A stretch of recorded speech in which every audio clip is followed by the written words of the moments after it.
নমস্কার, জনতার দর্পণ ইউটিউব চ্যানেলে আপনাদের সকলকে স্বাগত। বন্ধুরা, আজকের ভিডিওতে আমি মূলত তিনটি বিষয় নিয়ে কিন্তু কথা বলতে যাচ্ছি। প্রথমত, এসআইআর এই বিশেষ প্রক্রিয়ায় আসলে ঠিক কি হয়েছিল, কিভাবে 91 লক্ষ মানুষের নাম ভোটার তালিকা থেকে মুছে ফেলা হয়েছিল এবং কেন এই 91 লক্ষ সংখ্যাটাই পশ্চিমবঙ্গের বিধানসভা নির্বাচনের ফলাফলকে সরাসরি প্রশ্নের মুখে ফেলেছে। দ্বিতীয়ত, নির্বাচনের ফলাফল ঘোষণার পর থেকে যে সহিংসতা শুরু হয়েছে, নারীদের অপমান, ভাঙচুর, লুটপাট এবং সেই পরিস্থিতিতে কেন্দ্রীয় বাহিনীর নির্বিকার ভূমিকা। তৃতীয়ত, সুপ্রিম কোর্ট যে প্রতিষ্ঠানটির উপর সাধারণ মানুষের শেষ ভরসা, তার আচরণ নিয়ে যে প্রশ্নগুলো উঠে এসেছে সেগুলো। আমি আজকে কোনো পক্ষ নেব না, কিন্তু তথ্য যেটা বলছে সেইটাই আপনাদের সামনে কিন্তু দেখাবো। আর সেই তথ্যগুলো অত্যন্ত কিন্তু অস্বস্তিকর। চলুন তাহলে ভিডিওটা শুরুই করি। সবার প্রথমে আসি, এসআইআর কি, কেন এটা এতটাই গুরুত্বপূর্ণ। এসআইআর মানে স্পেশাল ইনসেনটিভ রিভিশন, অর্থাৎ বিশেষ নিবিড় পুনর্বিবেচনা। নির্বাচন কমিশন কিন্তু সময় সময় ভোটার তালিকা পরিষ্কার করে, মৃত মানুষের নাম বাদ দেয়, যারা অন্য জায়গায় চলে গেছে তাদের নাম বাদ দেয়, নতুন ভোটারদের নাম যোগ করে। এটা একটা স্বাভাবিক প্রক্রিয়া, এতে কোনো সমস্যা নেই। কিন্তু বাংলায়, পশ্চিম বাংলায় যে এসআইআর হলো সেটা কিন্তু স্বাভাবিক একেবারেই ছিল না। প্রথমত সময়টা দেখুন, বাংলার বিধানসভা নির্বাচনের ঠিক আগে আগে এই প্রক্রিয়াটা শুরু হলো। দ্বিতীয়ত, সংখ্যাটা দেখুন, মাত্র কয়েক মাসের মধ্যেই 91 লক্ষ নাম তালিকা থেকে বাদ দেওয়া হলো। বাংলার মোট ভোটার সংখ্যার নিরিখে এই সংখ্যাটা কিন্তু অবিশ্বাস্য। তৃতীয়ত, পদ্ধতিটা দেখুন, যাদের নাম বাদ দেওয়া হচ্ছে তাদের কোনো নোটিশ দেওয়া হয়নি, তাদেরকে শুনানির কোনো সুযোগ পর্যন্ত দেওয়া হয়নি। একদিন তারা ভোটার ছিলেন, পরের দিন তারা আর ভোটারই নন।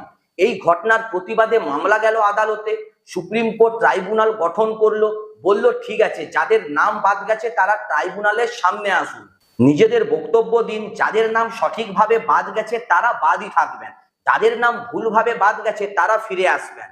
শুনতে ন্যায্যই লাগছে, তাই না বন্ধুরা? কিন্তু বাস্তবটা ছিল সম্পূর্ণরূপে অন্যরকম। 91 লক্ষ মানুষের মধ্যে 7 লক্ষ মানুষ ট্রাইব্যুনালে আবেদন করলেন, মানে তারা বললেন আমাদের নাম ভুলভাবে বাদ দেওয়া হয়েছে আর বৈধ ভোটার। কিন্তু নির্বাচনের প্রথম পর্ব এসে গেল, ট্রাইব্যুনাল শুনানি করতে পারলো মাত্র কয়েকশো মানুষের। সংখ্যাটা একবার দেখুন বন্ধুরা, 27 লক্ষের মধ্যে মাত্র কয়েকশো। এখন একটু ভাবুন, যে কয়েকশো মানুষের শুনানি হলো তাদের মধ্যে 90% মানুষের নাম কিন্তু পুনর্বহাল হলো, মানে ট্রাইব্যুনাল নিজেই স্বীকার করলো এই মানুষগুলোর নাম ভুলভাবে বাদ দেওয়া হয়েছিল। তাহলে যদি বাকি 27 লক্ষ মানুষের শুনানি হতো সেই একই হারে যদি ধরি, তাহলে তাদের মধ্যে কিন্তু 24 লক্ষের বেশি মানুষের নাম ভুলভাবে বাদ দেওয়া হয়েছিল। কিন্তু সেই শুনানি হলো না। সুপ্রিম কোর্ট বলল এবার ভোট দেবেন না, পরের বার দেবেন। বন্ধুরা, এখানেই কিন্তু একটু থেমে যান, একটু ভাবুন, পরের বার দেবেন এই কথাটার মানে কি? এই বিধানসভা নির্বাচন 5 বছর পর পর হয়, মানে সুপ্রিম কোর্ট বলছে আপনি এই 5 বছরে যে সরকার আসবে তাকে ভোট দেওয়ার অধিকার ছাড়াই বরদাস্ত করুন। 5 বছর পরে একবার ভাববো। গণতন্ত্রে ভোটার অধিকার কি এতটাই তুচ্ছ? এখন আসি সবচেয়ে গুরুত্বপূর্ণ প্রশ্নে, এই 27 লক্ষ মানুষ কারা? গবেষণায় যা উঠে এসেছে তা হলো বাদ পড়া নামগুলোর মধ্যে অসামঞ্জস্যভাবে বড় অংশই তৃণমূল কংগ্রেসের সমর্থক এলাকা থেকে এসেছে। এটা কি কাকতালীয়?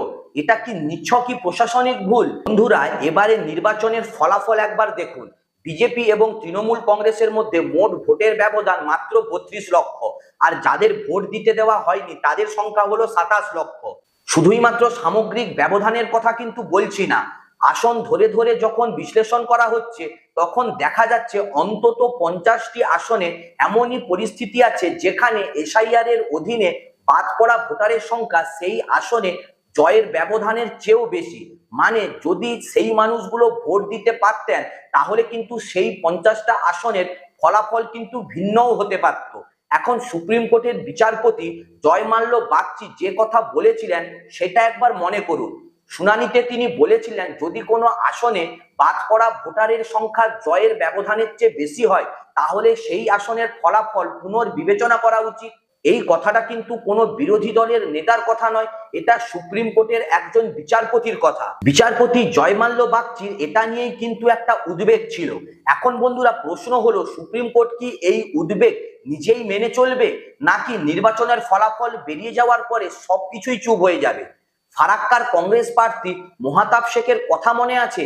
তার নিজের নামই ভোটার তালিকা থেকে বাদ পড়েছিল এসআইআর প্রক্রিয়ায়। তিনি নির্বাচনে জিতেছিলেন, কিন্তু ভোটার হিসাবে তার নিজের নামটাই কিন্তু তালিকাতে ছিল না। পরে আপিল করে তিনি জিতলেন, নাম পুনর্বহাল হলো। কিন্তু ঘটনাটা কি বলছে? এটা বলছে যে এই এসআইআর প্রক্রিয়া এতটাই বেপরোয়া ভাবে চলেছে যে একজন বিজয়ী প্রার্থীর নিজের নামটাও মুছে ফেলা হয়েছিল। তাহলে সাধারণ মানুষের কথা আর কি বলবো? এই প্রশ্নগুলো এখন সুপ্রিম কোর্টের দরজায় কিন্তু কড়া নাড়ছে, এবং ভারতের গণতন্ত্র চাইছে যে সুপ্রিম কোর্ট এই প্রশ্নগুলো থেকে যেন মুখ না ফেরোয়। বন্ধুরা, এবারে আসি নির্বাচনের পরে বাংলায় কি হচ্ছে। একটা দল নির্বাচনে জিতলে ঠিক কি হওয়া উচিত? উদযাপন হওয়া উচিত, আনন্দ হওয়া উচিত, মানুষ মিষ্টি খাবে, রং খেলবে, গান গাইবে, এটাই স্বাভাবিক, এতে কারোর আপত্তি নেই। কিন্তু বন্ধুরা, 4 মে থেকে বাংলায় যা দেখা যাচ্ছে সেটা কিন্তু কোনো রকমই উদযাপন নয়। সুপ্রিয়া সুনিত, একজন সাংবাদিক, তার সোশ্যাল মিডিয়ায় একটি ভিডিও শেয়ার করেছেন। সেই ভিডিওতে দেখা যাচ্ছে মমতা ব্যানার্জির মতো দেখতে একজন মহিলাকে বেঁধে রাখা হয়েছে, তার চারপাশে জয় শ্রীরাম জয় শ্রীরাম স্লোগান দেওয়া হচ্ছে। আমি কিন্তু এখানে একটু থামতে চাই। এই দৃশ্যটা নিয়ে আমার মূলত দুটি সমস্যা আছে। প্রথমত, একজন নির্বাচিত মুখ্যমন্ত্রীকে এইভাবে প্রতীকীভাবে বেঁধে রাখার যে দৃশ্য তৈরি করা হলো, এটা কোনো রাজনৈতিক প্রতিবাদ নয়, এটা হলো অবমাননা। আপনি মমতা ব্যানার্জিকে ঘৃণা করুন, সেটা আপনার রাজনৈতিক অধিকার, কিন্তু এই ধরনের প্রতীকী অবমাননা সমস্ত গণতান্ত্রিক সীমা কিন্তু অতিক্রম করে। দ্বিতীয়ত বন্ধুরা, আরো গুরুত্বপূর্ণ ভাবে দেখতে গেলে এখানে একজন মহিলাকে ওইভাবে চিহ্নিত করা হয়েছে, এটা শুধু রাজনৈতিক ঘৃণা নয়, এটা নারীর প্রতি ঘৃণার প্রকাশ। আর এই ঘটনা ঘটছে তখন যখন বিজেপি শপথও নেয়নি, ক্ষমতায়ও আসেনি, ক্ষমতায় আসার আগেই এই দৃশ্য। আরেকটি ভিডিও দেখুন, একজন মহিলা হাঁটছেন, তিনি মমতা ব্যানার্জির আত্মীয়। বিজেপি সমর্থকরা তাকে ঘিরে চিৎকার করছে, কটূক্তি করছে। এই দৃশ্য ভারতীয় রাজনীতিতে কিন্তু নতুন নয়, কিন্তু যে গতিতে যে তীব্রতায় এটা হচ্ছে সেটা যথেষ্টই উদ্বেগজনক। শিলিগুড়িতে তৃণমূল কংগ্রেসের অফিসে আগুন দেওয়া হয়েছে, ডায়মন্ড হারবারের ফলতায় তৃণমূল নেতার অফিস ভেঙে ফেলা হয়েছে, বিভিন্ন জায়গায় দোকান ভাঙা হচ্ছে, মালপত্র লুটপাট করা হচ্ছে। এখন একটাই প্রশ্ন করুন নিজেকে, এই মুহূর্তে বাংলার কার শাসন আছে? নির্বাচন কমিশন এবং কেন্দ্রীয়ভাবে নিযুক্ত আধা সামরিক বাহিনীর অধীনে।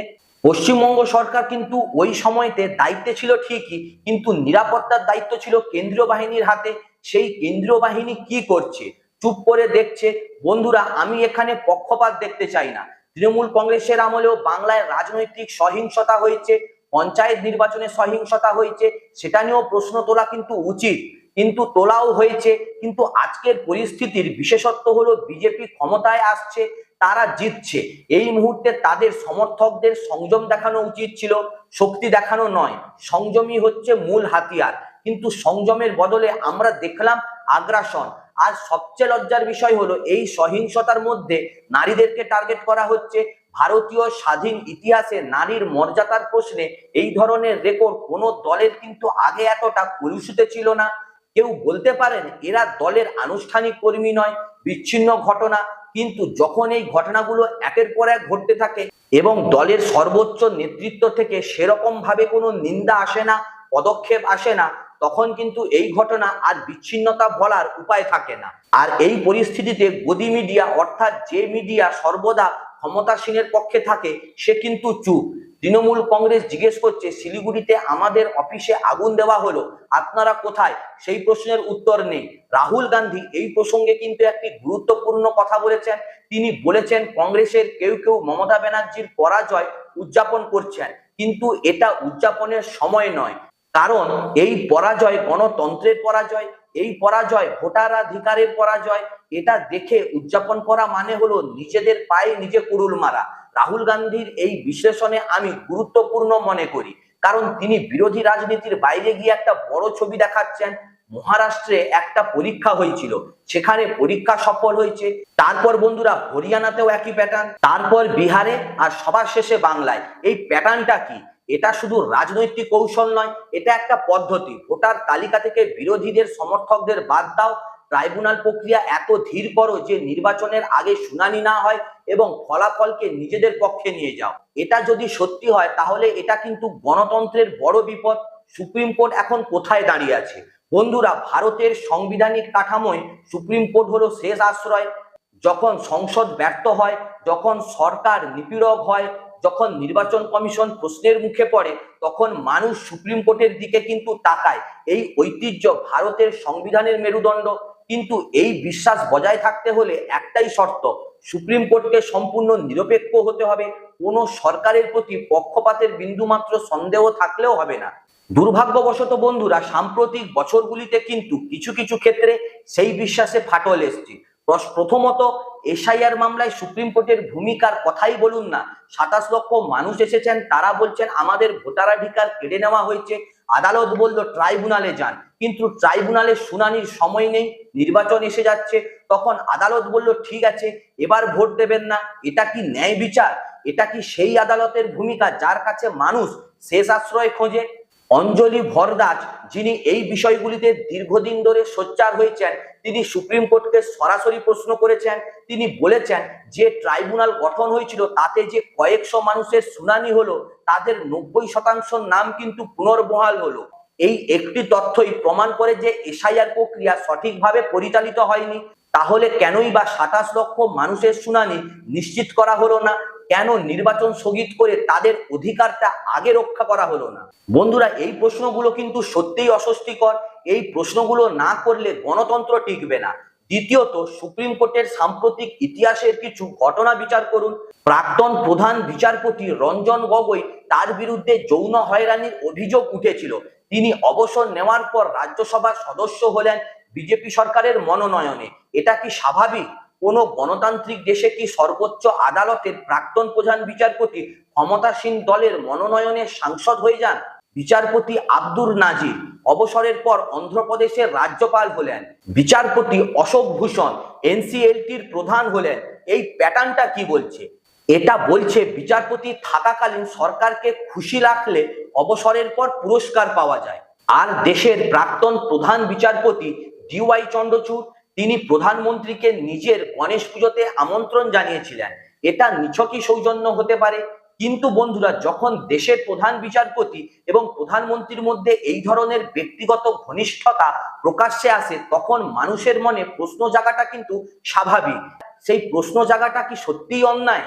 আর বন্ধুরা, এলাহাবাদের হাইকোর্টের যে বিচারপতি বলেছিলেন সিদ্ধান্ত সংবিধান অনুযায়ী নয়, সংখ্যা গরিষ্ঠতার মতামত অনুযায়ী নেওয়া হবে, এই কথাটা শুনলে কিন্তু মাথা ঘুরে যাওয়া স্বাভাবিক। বিচার ব্যবস্থার কাজ কি সংখ্যাগরিষ্ঠতার মতামত মেনে চলা? তাহলে সংখ্যালঘু, দুর্বল, প্রান্তিক মানুষের অধিকারকে রক্ষা করবে? বন্ধুরা, এই প্রশ্নগুলো তোলা মানে সুপ্রিম কোর্টের বিরুদ্ধে থাকা নয়, এই প্রশ্নগুলো তোলা মানে সুপ্রিম কোর্টের পক্ষে থাকা। কারণ সুপ্রিম কোর্টের শক্তি তার নিরপেক্ষতায়। যেদিন মানুষ সুপ্রিম কোর্টকে বিশ্বাস করা বন্ধ করে দেবে, সেদিন গণতন্ত্রের সবচেয়ে বড় স্তম্ভটি কিন্তু ভেঙে যাবে। এখন সুপ্রিম কোর্টের সামনে একটি ঐতিহাসিক সুযোগ আছে। এসআইআর মামলায় তারা নিজেরাই উদ্বেগ প্রকাশ করেছিলেন। বিচারপতি বাগচি বলেছিলেন যে বাদ পড়া ভোটারের সংখ্যা যদি জয়ের ব্যবধানের চেয়ে বেশি হয়, তাহলে সেটা দেখতে হবে। এখন বাস্তবে অন্তত 50টি আসনে সেটাই হয়েছে। সুপ্রিম কোর্ট কি এখন তাহলে হস্তক্ষেপ করবে? এটা শুধু বাংলার প্রশ্ন নয়, এটা ভারতের গণতন্ত্রের প্রশ্ন। একই ঘটনা বারবার কেন? বন্ধুরা, মহারাষ্ট্রের কথা মনে আছে? রাহুল গান্ধী, সুপ্রিয়া সুলে এবং সঞ্জয় রাউত মিলে একটি সাংবাদিক সম্মেলন করেছিলেন। মূলত 3টি প্রশ্ন কিন্তু তারা উঠিয়েছিলেন। প্রথম প্রশ্ন, মহারাষ্ট্রে মোট নিবন্ধিত ভোটারের সংখ্যা প্রায় 97 মিলিয়ন, কিন্তু রাজ্যের প্রাপ্তবয়স্ক জনসংখ্যা মাত্র 95.4 মিলিয়ন। মানে নিবন্ধিত ভোটার মোট প্রাপ্তবয়স্ক ভোটারের চেয়ে বেশি। এটা কিভাবে সম্ভব? দ্বিতীয় প্রশ্ন হলো, গত 5 বছরে যত ভোটার তালিকায় যুক্ত হয়েছিল, তার চেয়ে বেশি ভোটার মাত্র 5 মাসে যুক্ত হয়েছে নির্বাচনের আগে। এটা কিভাবে সম্ভব? এই প্রশ্নগুলো মহারাষ্ট্রের বিরোধীরা কিন্তু তুলেছিলেন, অনেকে উড়িয়ে দিয়েছিলেন, কিন্তু মহারাষ্ট্র বিজেপি জিতে গেল। তারপর হরিয়ানাতেও ঠিক একই প্যাটার্ন, তারপর বিহারে এবং বর্তমানে বাংলায়। এই প্যাটার্নটা কি বন্ধুরা সত্যিই কাকতালীয়, নাকি এটা একটা পরিকল্পিত পদ্ধতি? আপনাদের মতবাদ কি তা কমেন্ট সেকশনে অবশ্যই জানান। বন্ধুরা, আমি এখানে একটা কথা পরিষ্কার করে বলতে চাই, আমি বলছি না যে বিজেপি নিশ্চিতভাবে কারচুপি করেছে, আমি বলছি না যে তৃণমূল কংগ্রেস সৎ ছিল, রাজনীতিতে কোনো দলই কিন্তু নিষ্পাপ নয়, কিন্তু আমি এটা বলছি যখন একই প্যাটার্ন বারবার দেখা যায়, তখন সংখ্যাগুলো এতটাই বড় হয়, যখন আদালতে গিয়েও ন্যায় বিচার না পাওয়া যায়, তখন তদন্ত হওয়া দরকার, স্বচ্ছ নিরপেক্ষ তদন্ত। কারণ ভোটার তালিকা যথেষ্ট পবিত্র, ভোটাধিকারও পবিত্র, এই পবিত্রতায় হাত দিলে গণতন্ত্র থাকে না। এখন তাহলে ঠিক কি করতে হবে? বন্ধুরা, শুধু সমস্যার কথা বললে হয় না, সমাধানের কথাও বলতে হয়। প্রথম দাবি, এসআইআর প্রক্রিয়ার একটি স্বাধীন নিরপেক্ষ তদন্ত হওয়া দরকার। নির্বাচন কমিশন নিজেই কেন এই তদন্ত করতে পারে না? কারণ যে প্রক্রিয়া নিয়ে প্রশ্ন, সেই প্রক্রিয়ার দায়িত্ব নির্বাচন কমিশনেরই। তদন্ত করতে হবে একটি সম্পূর্ণ স্বাধীন কমিশনকে। দ্বিতীয়ত, 50টি আসনে যেখানে বাদ পড়া ভোটারের সংখ্যা জয়ের ব্যবধানের চেয়ে অনেক বেশি, সেই আসনগুলোর ফলাফল সুপ্রিম কোর্টের পর্যালোচনায় আনা উচিত। বিচারপতি বাগচি নিজেই কিন্তু এই উদ্বেগ জানিয়েছিলেন। সুপ্রিম কোর্টের উচিত তার নিজের কথা মেনে চলা। তৃতীয় দাবি, যে 27 লক্ষ মানুষ ট্রাইব্যুনালে শুনানির সুযোগ পাননি, তাদের শুনানির জন্য এখনো ব্যবস্থা করা হোক। তারা যদি বৈধ ভোটার হন, তাহলে তাদের নাম পুনর্বহাল করা হোক এবং তাদের ভোটাধিকার নিশ্চিত করা হোক পরবর্তী যে কোনো নির্বাচনে। চতুর্থ দাবি, বিজেপি নেতৃত্বের কাছে একটি স্পষ্ট বিবৃতি চাই। নির্বাচনের পরে যে সহিংসতা হচ্ছে, নারীদের যেভাবে অপমান করা হচ্ছে, সেটার নিন্দা করুন স্পষ্ট ভাষায়। পঞ্চম দাবি, কেন্দ্রীয় বাহিনী এখনো কিন্তু বাংলায় আছে, এই সহিংসতা রোখার দায়িত্ব কিন্তু তাদের। তারা কেন এতটা নিষ্ক্রিয়? নির্বাচন কমিশনের উচিত এখনই পদক্ষেপ নেওয়া। বিজেপিকে সরাসরি কিছু বলতে চাই। বন্ধুরা, অনেকে আমাকে জিজ্ঞেস করে থাকেন, আপনি কি বিজেপিকে ঘৃণা করেন? আপনার সমস্যাটা কি? আমার উত্তর হলো একেবারেই না। আমি বিজেপিকে ঘৃণা করি না, আমি কোনো দলকেই ঘৃণা করি না।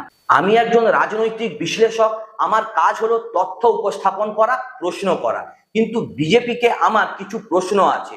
প্রথম প্রশ্ন, আপনারা বলেন আপনারা হিন্দু সংস্কৃতির রক্ষক, কিন্তু হিন্দু সংস্কৃতিতে নারী পূজনীয়, দুর্গা, কালী, সরস্বতী, লক্ষ্মী।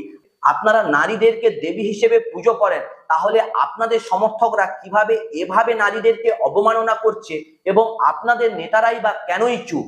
দ্বিতীয় প্রশ্ন, আপনারা লোকতন্ত্রের কথা বলেন, গণতন্ত্রের কথা বলেন, তাহলে ভোটার তালিকায় যে অনিয়ম হয়েছে বলে অভিযোগ উঠছে, সেটা নিয়ে স্বচ্ছ তদন্তের আপত্তি কোথায়? কেন দাবি জানাচ্ছেন না?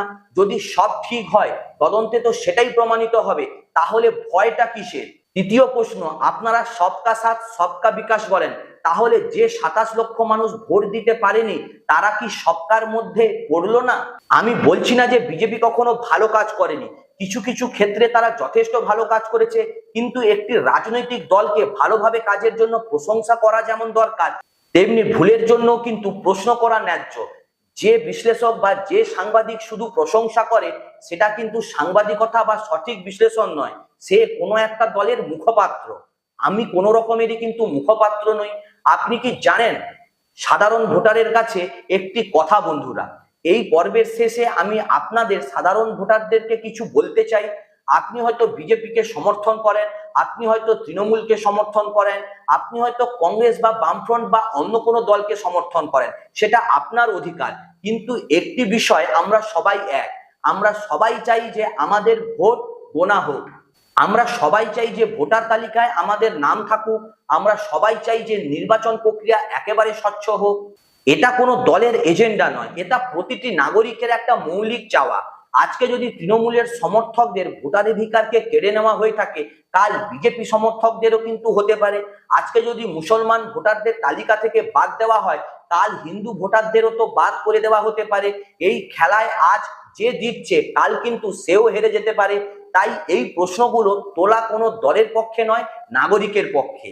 আপনি যদি বিজেপির সমর্থক হন, তাহলে এই প্রশ্নগুলো কিন্তু আপনিও তুলুন, আপনার দলকে বলুন আমরা স্বচ্ছ নির্বাচন চাই, কারণ অস্বচ্ছ নির্বাচনে পাওয়া ক্ষমতা দীর্ঘস্থায়ীও নয় এবং বৈধও নয়। ভারতীয় সংবিধান প্রত্যেক নাগরিককে সমান ভোটাধিকার দিয়েছে, এটা শুধু কাগজের অধিকার নয়, এটা রক্তে কেনা অধিকার।